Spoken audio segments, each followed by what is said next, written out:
Last time we looked at a couple of 286 machines and remarked that the platform was never really fully taken advantage of due to software still being written to run on the comparatively abundant 8088 systems of the time. We did, however, note that the 286 was immensely faster than the CPU which it replaced, albeit largely pointless to own today when the 386 or later can generally do the same job better. But was the same true of this platform back then? Let's do some tests, dig up some old prices and see if the 386 was worth it.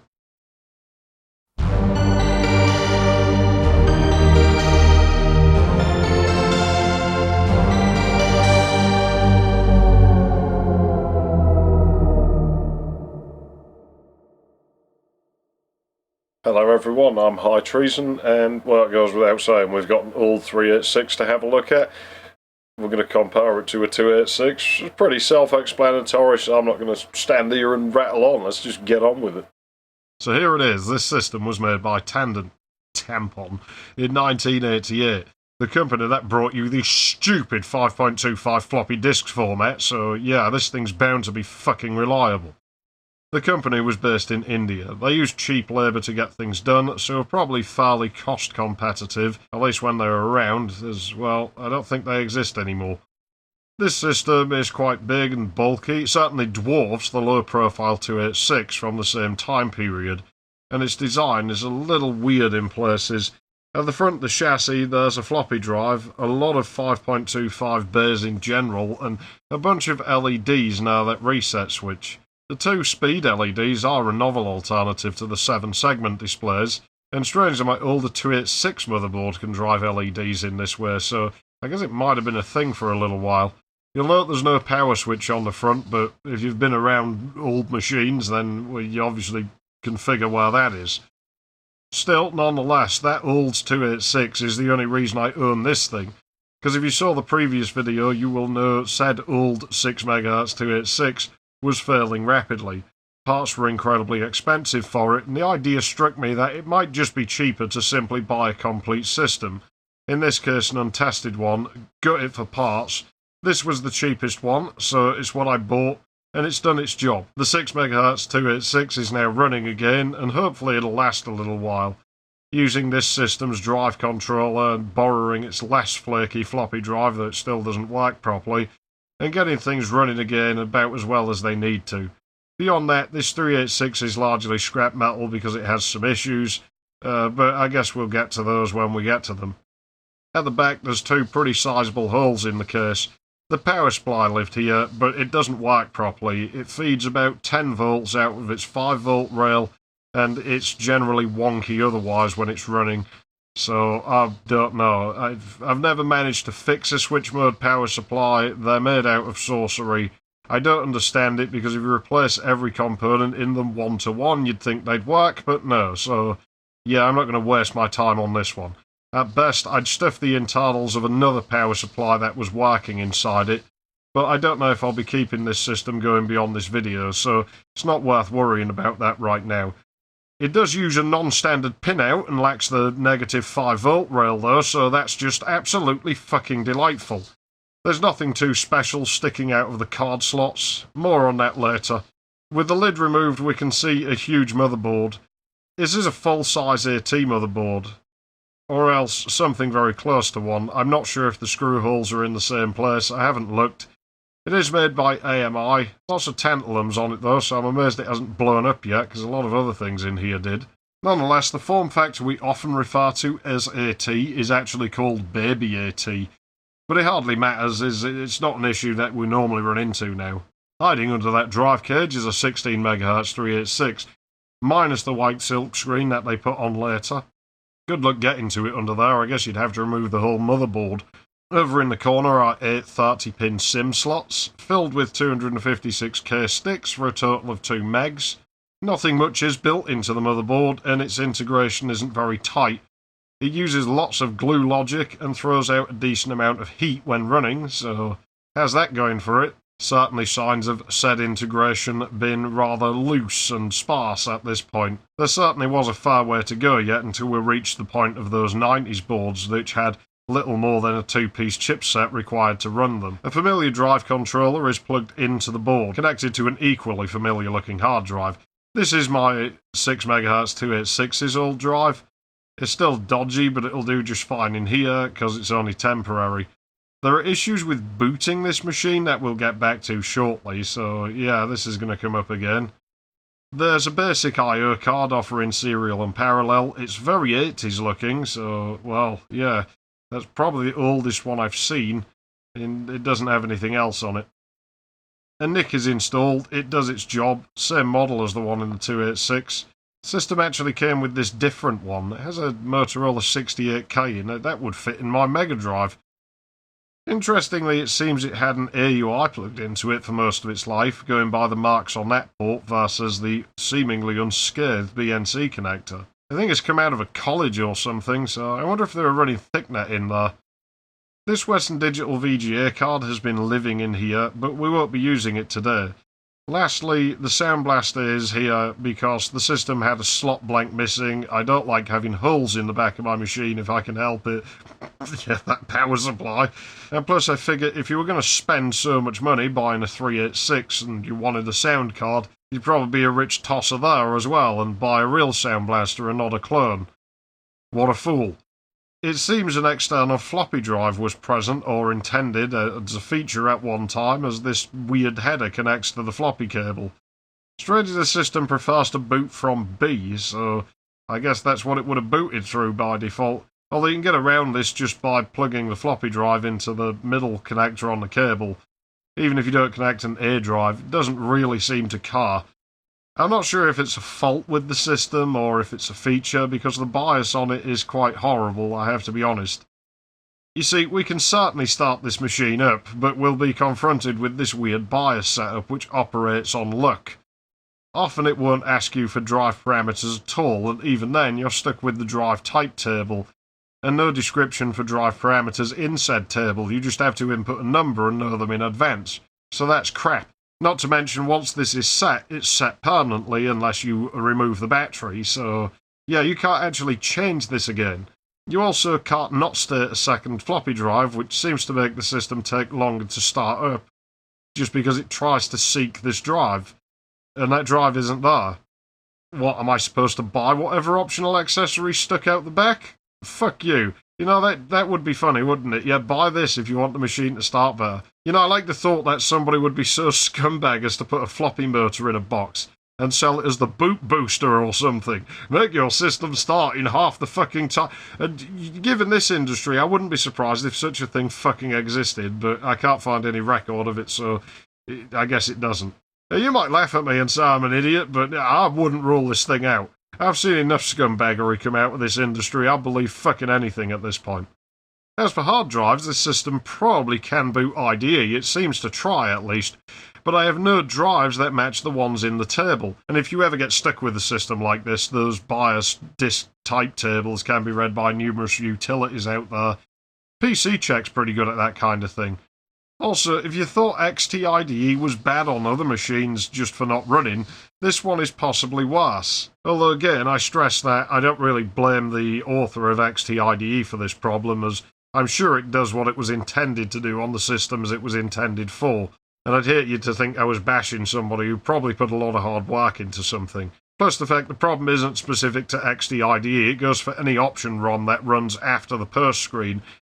It'll start to boot from the hard drive and you will get the starting MS-DOS message, but then the firmware takes over, halts the system and tells you ROM Basic isn't supported. The system did come in a different configuration to what it is now. Namely, the original hard drive was 40 megs and there was a monochrome display adapter.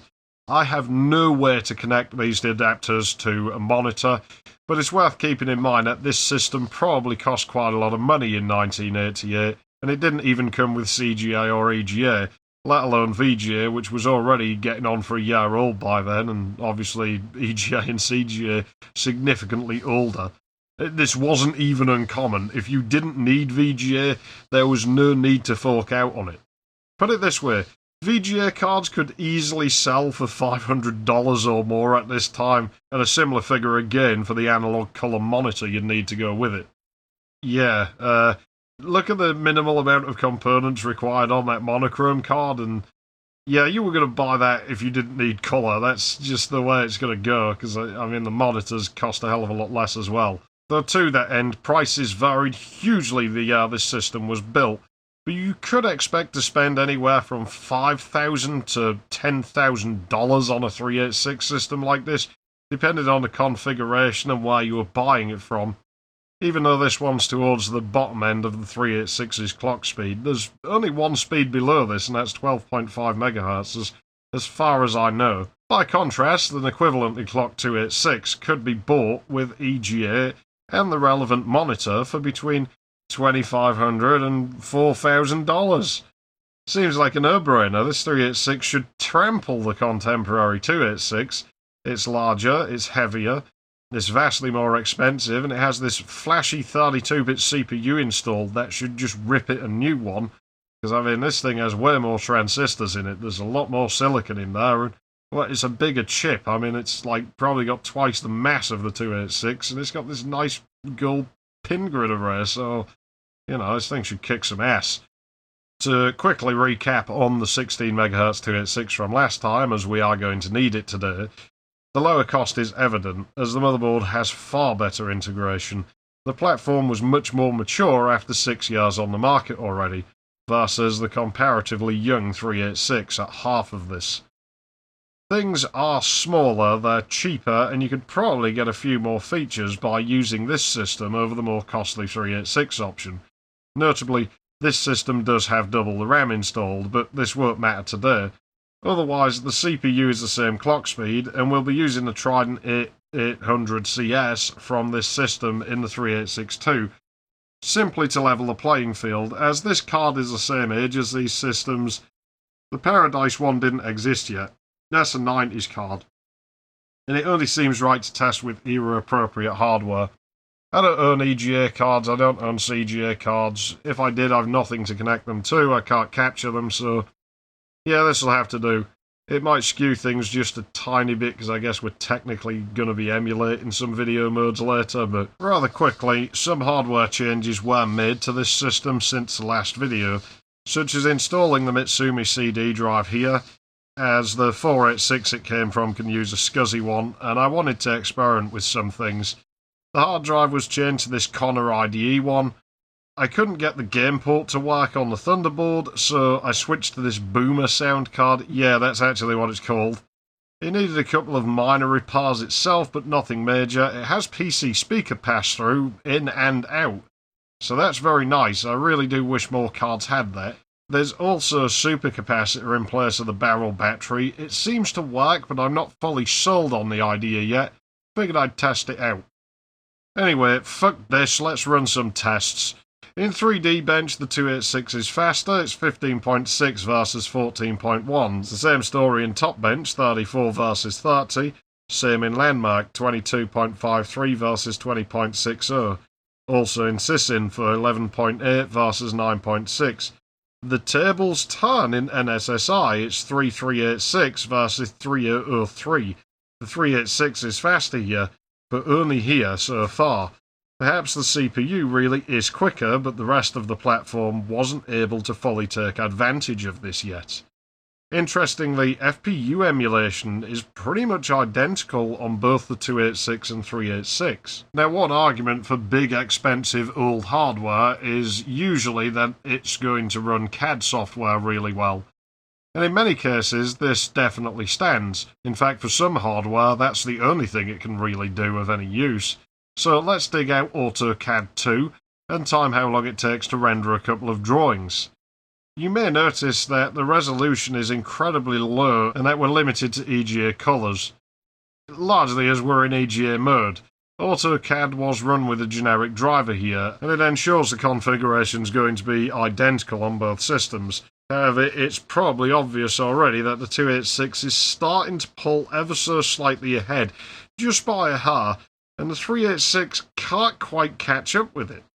The office drawing takes 2,343 frames, that's 60ths of a second in this case, to draw on the 286, where the 386 can complete it in 2,493 frames. This was timed from the red bars first appearing until the command line displays. Whilst the difference is quite small, it still isn't looking good for the pricey 386 now, is it? It doesn't justify being about double the cost, so maybe we can have things take longer and see how it scales. The tablet drawing is quite large, and I'm not going to make you sit through the whole thing because it takes several minutes to draw, though admittedly I do think it looks kind of cool, so I don't know. I just find it quite appealing seeing all of the individual pieces of it drawing on the screen, but that's me. I also think of the transitions from Crystal Maze. Anyway, 6,597 frames for the 286 and 6,774 for the 386. Remember, higher numbers are worse here. This is the amount of time passed in 60ths of a second. I'm quite disappointed. Advanced 32-bit processor, my ass. Of course, we probably should talk about Autocad 2 a little. This was the latest version when these two systems were new, so it would obviously be the most up-to-date version of Autocad that they would have run at that time. Autocad 2 is one of those cases I talked about in the previous video where I noted how almost nothing took advantage of the 286 in its entirety. Autocad 2 was still written to run on an 8088, likely because many of them were still operating in workplaces of the time. The program also has no VGA support out of the box. It runs entirely in real mode. We're limited to the fast 640k of RAM. In fact, it locks up if a memory manager is loaded and the CPU is in unreal or protected modes. And it certainly has no code to take advantage of a 386. Also of note, this version of Autocad likes to stop working if you run it on a system that's too fast. I don't know when exactly that barrier gets hit, but it does happen, so yeah, you might have problems there. Nonetheless, it sure seems the CAD argument has gone out of the window, as the 286 laughs at the 386 owners in 1988, because the 286 is just faster. Let's try and trip it up a little bit. That gold top chip is a 287XL. This was introduced in 1990, but it doesn't seem that much faster to the regular 287 to me. I'd have to test more extensively, and perhaps it would change if used with a later application that was written to take full advantage of it, but whatever. Also, here is a 387 for the Tampon 386 machine. This one is rated for 33 MHz, but it's the only one I've got, at least the only Intel one I have. I've heard claims that the 90s 386 and 387 chips may be slightly faster than the 80s ones, but, well, I don't really have enough sample size to play with that, especially not on the FPU, as stated it's the only one I have. I've not really seen any evidence to support it, but I wouldn't be surprised if they used less power later on. There was a shrink in the transistor size at one point by actually about 33%, which is quite significant. I doubt any differences between them performance-wise would be huge anyway, so, well, let's test again with the FPU.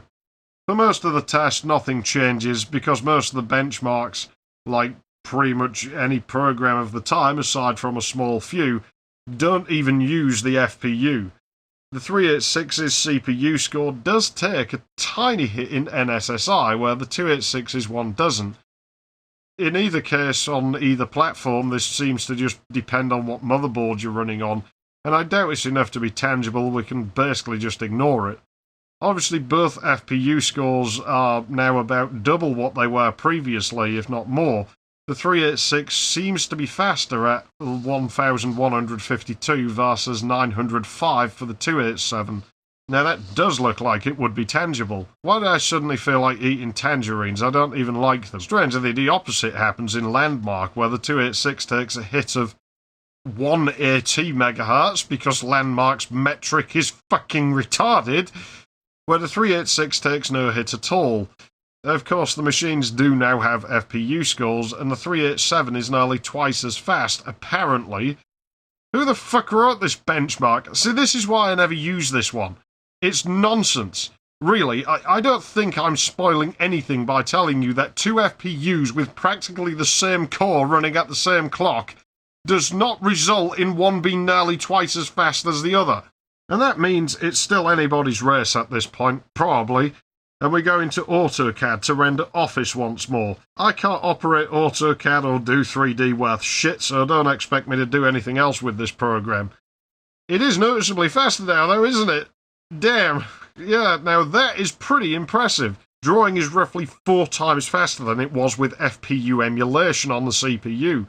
I can sure see why these floating point units used to cost hundreds or thousands of dollars at the time. The results are in, and the 287 finishes drawing in 504 frames, with the 387 finishing in 553. Yeah, the 286 platform's still in the lead, but just barely. It's very close. Not even a full second in it. Tablet also draws faster with the FPUs installed, yeah, go figure, though it still takes a bit longer than Office does. This is the largest sample drawing file included with AutoCAD 2, so presumably has the system do more work than the others. But anyway, here we go.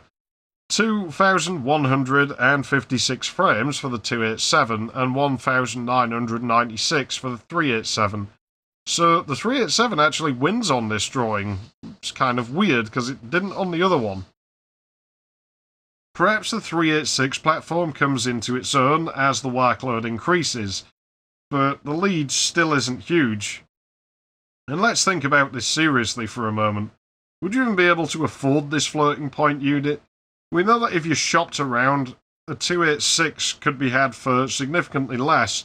In some cases, half the cost of a 386 at the same clock. Buying an FPU on top of this would be much more feasible with a 286 system. And so the 286 wins anyway, because it makes more sense financially. Or it did at the time. I mean, your applications are still going to run on it, because they're still going to run on your shitty fucking IBM XT. And they're probably going to keep doing so for quite a while. You might as well have just saved the money and not bothered. Perhaps it comes into its own more at faster clocks, and I wouldn't be surprised if the same held true for the 386 platform as a whole. By 1988, it hadn't reached full maturity. It still had a way to go, and it made little sense as a purchase outside of exceptional circumstances. As far as I can see, it would only be worth having if you really needed to run 32-bit code, which almost nothing at the time did. Anyway, I'm about done with this, so let's go back to that dipshit in front of the camera. Well, that about does that. 286 wins, pretty much, by default, because even that one time it lost. Well, I suppose it lost in 2 tests, but fucking Landmark. I give a fuck what Landmark says. Fuck Landmark, it's wrong. 286 wins by default. It's cheaper. It could be half the price, could be a quarter of the price, depending on where you went and on what week. It's just the better platform at the time for the software that was being written. There are obviously some exceptions to that, probably, but I'll get to that in a minute. I mean, just from a what you can do with it perspective, it seems to be faster at CAD, it seems to be faster at everything we played around with. When I run games on it, there's no tangible difference to me if I put the system in like an identical configuration. So yeah, there's probably like half a frame quicker somewhere and half a frame slower somewhere else. Fuck knows, I can't feel it as a human being, I can't perceive it, so it's going to be minimal whatever it is. But the thing with the 286 is you could probably afford that floating point unit at some point if you were going to start saving up for one, if you wanted one. You know, it's not something you'd usually install, but if you were going to do something like CAD and you really wanted one, you might be able to get one for your 286 back then. 386s cost you a lot of money, and you've already had to use half as much RAM. If you notice, that system came with 1 meg originally. So, RAMs cost a lot of money, so, you know, you'd have to cut back to afford that 386, whatever you wanted that for. You know, you'd have the processor, but you're going to have to make sacrifices somewhere else to afford it. It's just the way it is. So, I'm still not really sure what you would use a 386 for in 1988. You've seen the colossal mess the board is. I said they were, and now you've seen it, and that's 3 years in. The 286 boards are far more mature, they're much better integrated. But, you know, what the hell could you use it for that would be better? I have a feeling that maybe server type stuff is probably the only thing. If you really, really wanted 32-bit code to run, that's the only case. Like, if you did something with databases, I could see it being good. Because at a guess, I would think if the software was written for it and could take advantage of the CPU, then you probably could make a much larger database. I did test another floating point unit in the 386, and that was the Cyrix 387DX. Places say it's really fast. It did not go much faster than the Intel one. It basically, 30 frames in the tablet drawing, so half a second. Exactly half a second. Yeah, it's faster, but it's not that much faster, is it? Let's be honest. I don't know. There are two model numbers for the Cyrix FPU, so maybe it's the other one, the 83D87 is the faster one. Or maybe they're both the same. The information's conflicting, and I don't own the other model number, so I don't know, unless I test it myself, or if somebody else wants to do it, or if somebody else knows of somebody else who's done it. And, you know, I'd kind of be interested to know, like, did they just paint a different number on, or did they alter the internals of it? And it was rebadged a few times. I was tempted to test this IIT 487 DLC. I'd actually wager that'd be faster than that Cyrix, just from what I remember of it. It seemed very snappy, but it could be because it was running at 40 megahertz at the time, and it may be that as the clock speeds increase, the 386 comes into its own as a platform. You know, it's 16 megahertz here. It's pretty low in the grand scheme of things for that platform's eventual clock speed. I mean, it went up to 33 with Intel, it went up to 40 with AMD, and maybe as you put more clocks, it gets better. The other thing worth noting is this 386 doesn't have cache, because SRAM costs a hell of a lot of money, and so if your board even offered the option, which this one does, but it's probably on like 32K 64 tops, I would bet. I haven't checked, I don't think it goes in three figures. I mean, you're not going to need that much. You're never going to put that much RAM in there. That board doesn't support much RAM, you know. You've just paid for a 386. You aren't going to be putting SRAM in there. You aren't putting a cache on there. But I would think as you put that on, you probably will get an improvement. But certainly at that point, I don't think this system would have been a wise purchase at all, aside from whatever niche use it would be good at. You know, which, like I say, only if you really wanted 32-bit code. Otherwise, it seems you're just going to take a hit in performance. Like, you're going to put all this money down to get the damn thing, you're going to take a hit in performance, and because the boards only run at 1 clock speed, you're not going to be able to upgrade it later. You're going to be stuck with that 16 megahertz 386. I mean, hell, you could stick a faster CPU in, but what are you going to do? You're going to have to desol the clock crystals. The chipset isn't going to like doing that. It's not rated to run at that speed. You're fucked. You know, you're stuck with it. Not a wise purchase. So I'm happy with the result, though. I bet we learned something. I was curious about this, and it was just pure luck. You know, I got that system to fix my old 6 megahertz 286. It's done that. And it just happened, you know, I have a look inside, so, oh shit, it's the same clock speed as my 286-16. It's 16 megahertz. Let's test that out. Let's see if it's any quicker. It's not. Motherboard is probably not the best, but it's probably about right for its time. It's made by AMI. AMI boards were alright. They're a little bit weird. I've dealt with them before. They're always a bit quirky. I mean, that one has 287 options on a switch, which was on when I got it, which I don't get because it had no FPU, and it doesn't take a 287 because some of the really old 386 boards do, because the FPU was late coming to market. Graphics were set to colour as well on those switches. I don't know. Somebody probably set it wrong. Probably Tandon themselves. From what I've seen, they don't strike me as the most competent manufacturer by that point. I think they were getting a bit, like, poor by that time, so that might be why. It is a well-made motherboard for the most part, though. I'll give it that. You know, it does what it does. I suppose I never really talked about that Boomer sound card, did I? So, yeah, I guess we'll have a quick listen to it.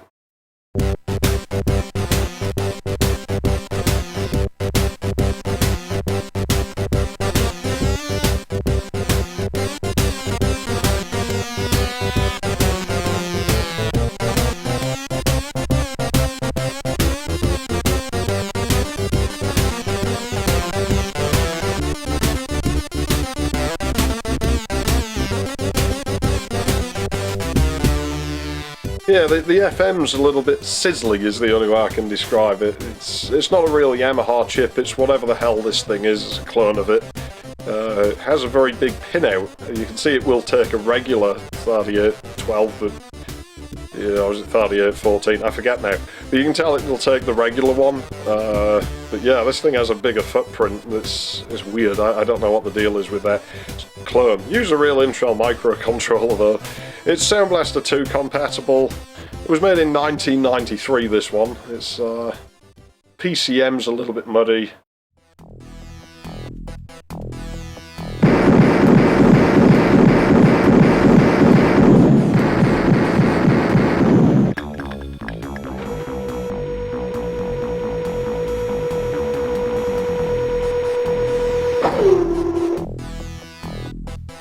I am back.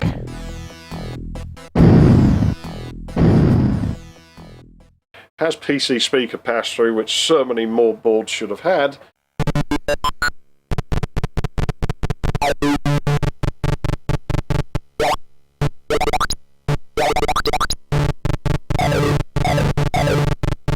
And I think it fits in a machine like this. You know, if I was going to upload OST rips to the internet, I wouldn't use this because it's not entirely accurate. But it kind of fits here for just messing with the machine. I have a soft spot for this clone hardware. I quite like it, and I quite like this card. You know, it's like I say, it fits. You probably weren't going to, you know, oh, I want a sound card for my 286. I'm stuck with a 286 because I don't just have money to bomb. I'll go and buy a new Sound Blaster 16 or a Pro Audio, but no, you're going to buy the fucking Audio Boomer where they've cut every corner they can. It's like just Sound Blaster 2 compatible mostly. You know, it doesn't even use the PCM. It's mostly adventure games that seem to end up using the PCM.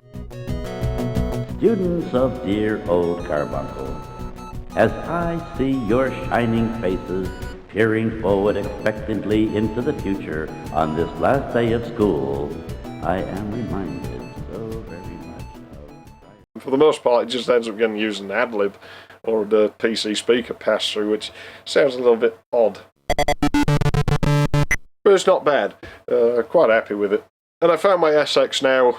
It doesn't fit in any of the boards I have now, but I found it. So, you know, from last time, you didn't get a good look at it. There you go. That's what it looks like. And as you can tell, it lets you plug a 386 SX into a 286 board. It's designed for a PS2 Model 50Z, I think.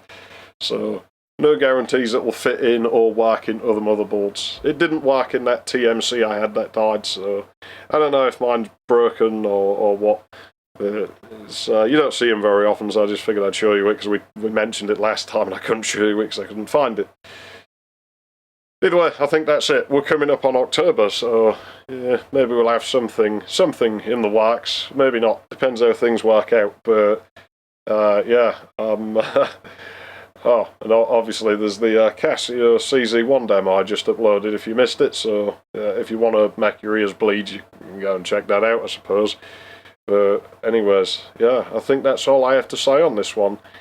It was a neat little experiment. You got to test these things. Or I felt like I had to test it.